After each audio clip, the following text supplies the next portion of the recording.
بسم اللہ الرحمن الرحیم۔ السلام علیکم محترم نواظرین۔ نواسہ رسول حضرت امام جعفر صادق کے پاس ایک اعرابی آیا اور عرض کرنے لگا، اے وارث علم علی، میرا دل میں ایک عرصے سے سوال ہے جو میں آپ سے پوچھنے کے لیے حاضر ہوا ہوں۔ حضرت امام جعفر صادق نے فرمایا، بتاؤ کیا ہے تمہارے ذہن میں سوال؟ آراز عرض کرنے لگا، ایک عرصے سے میں یہ سوچتا ہوں کہ الو ہمیشہ ویرانے میں ہی کیوں رہتا ہے؟ وہ کیوں آبادی کے قریب نہیں رہتا؟ الو کیوں ہمارے لیے منحوس ہے؟ حضرت جعفر صادق نے لمبی آہ بھری اور فرمایا، یہ پرندہ الو ہمیشہ ایسا نہیں تھا۔ پہلے یہ ویران جگہوں پر نہیں رہتا تھا اور نہ ہی یہ اداس رہتا تھا۔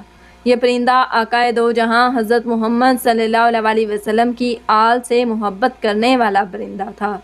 جب سے کربلا کا واقعہ پیش آیا ہے، تب سے اس پرندے نے ویران جگہوں پر رہنا شروع کیا ہے۔ جب الو نے دیکھا کہ میرے جد امجد حضرت امام حسین اپنے قافلے کے ساتھ میدان کربلا میں تشریف فرما ہیں، تو یہ پرندہ 9 محرم کی رات کو میدان کربلا کے میدان میں پہنچ گیا۔ وہاں پہنچ کر اس پرندہ نے امام حسین رضی اللہ تعالیٰ عنہ سے عرض کیا، اے نواسہ رسول، آپ رضی اللہ تعالیٰ عنہ مجھے حکم کریں تو میں ابھی الوؤں کی فوج لے کر آ جاتا ہوں اور ہم آپ کے ساتھ مل کر لڑیں گے۔ الو کی بات سن کر امام حسین رضی اللہ تعالیٰ عنہ نے الو کو کہا، اے پرندے، یہاں میدان کربلا جو کچھ کل ہونے والا ہے، آپ اس واقعہ کو ساری زندگی بھول نہیں پاؤ گے۔ تم سے یہ واقعہ برداشت نہیں ہوگا۔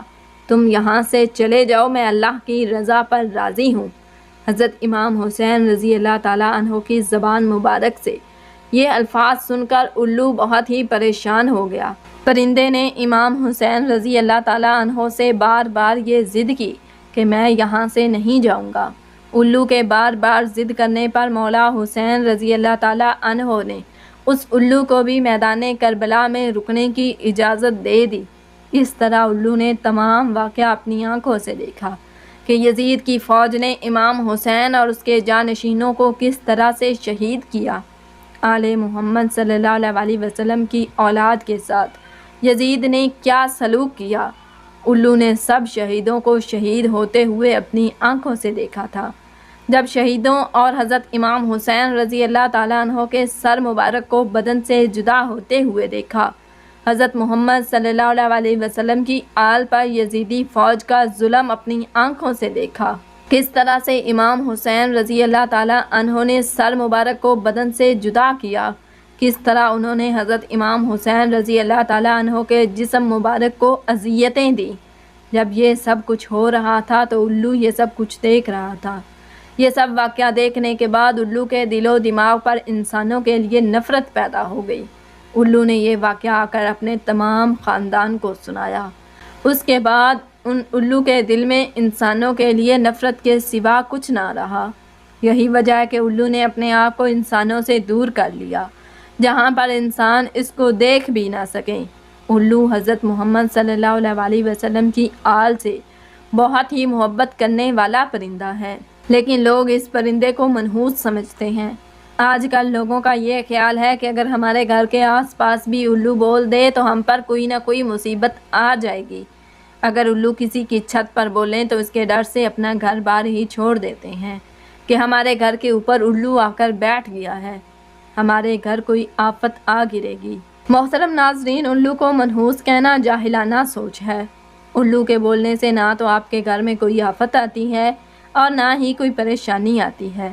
یہ تو بیچارہ معصوم سا جانور ہے، اس کے بولنے یا نہ بولنے سے انسانی زندگی پر کوئی فرق نہیں پڑتا۔ اس لیے دوستو، آپ اس جاہلانہ سوچ سے ہمیشہ بچ کر رہیں۔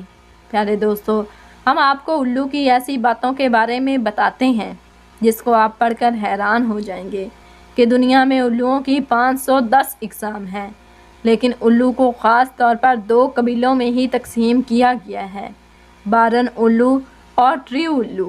یاد رہے کہ دوسرے جانور اور پرندے انسان کے دشمن ہو سکتے ہیں، لیکن الو انسان کی فصلوں سے کیڑے مکوڑے اور حشرات کو جڑ سے ختم کرنے میں مددگار ثابت ہوتا ہے۔ اگر الو کو کسان کا دوست کہا جائے تو اس میں کوئی حرج نہیں۔ اگر ہم الو کی عمر کے بارے میں بات کریں تو اس کی اوسط عمر 20 سال ہوتی ہے۔ الو اپنا گھر درختوں پر بناتے ہیں جو زمین سے تقریباً 20 میٹر کی اونچائی پر ہوتے ہیں۔ اس کے علاوہ الو ویران جگہوں پر اور کنوؤں میں بھی اپنا بسیرا بناتے ہیں۔ اکثر لوگ دوسرے کو تنقید کا نشانہ بنانے کے لیے الو بولتے ہیں کہ تم الو کی طرح نظر گھماتے ہو۔ یہ بات غلط ہے۔ الو اپنی نظروں کو نہیں گھماتا، الو تو سیدھا ہی دیکھتا ہے۔ الو اپنی گردن کو 270 ڈگری پر گردن کو گھما کر اپنی نظر کو دوسری طرف سے لے کر جاتا ہے۔ الو ایک جگہ پر بیٹھ کر چاروں طرف دیکھ سکتا ہے۔ اس کے پر دوسرے پرندوں کی نسبت بہت ہی ہلکے اور ملائم ہوتے ہیں۔ جب الو اڑتا ہے تو اس کے اڑنے کی آواز نہیں آتی۔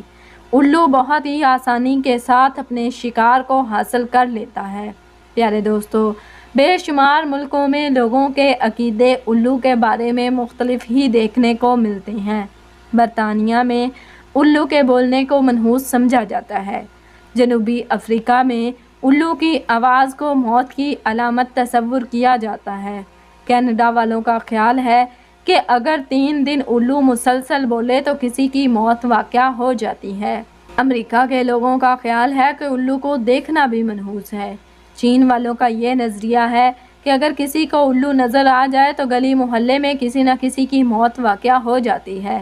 ایران میں الو کی اچھی آواز کو خوشی کی علامت مانتے ہیں اور بری آواز کو منحوس مانا جاتا ہے۔ ترکی بھی الو کی آواز کو اچھا تصور نہیں کیا جاتا، لیکن سفید الو کو صاف مانا جاتا ہے۔ ہندوستانی لوگوں کا عقیدہ ہے کہ الو کی آنکھ کا کاجل بنا کر لگانے سے رات میں بھی دن کی طرح دکھائی دیتا ہے۔ الو کے ناخن بچے کے گلے میں باندھنے سے بچے کو نظر نہیں لگتی۔ الو کے گوشت کو تعویذ میں بھر کر گلے میں باندھنے سے کسی طرح کا ڈر نہیں لگتا۔ الو کی پوجا دیوالی میں کرنے سے لکشمی جی مہربان ہوتی ہے، بے حد دولت برستی ہے۔ الو کے پر کو حساب کتاب کے بہی کھاتے میں رکھنے سے مال و دولت میں برکت ہوتی ہے۔ اب ان کو کون سمجھائے کہ وقت سے پہلے اور قسمت سے زیادہ کسی کو کچھ نہیں ملتا۔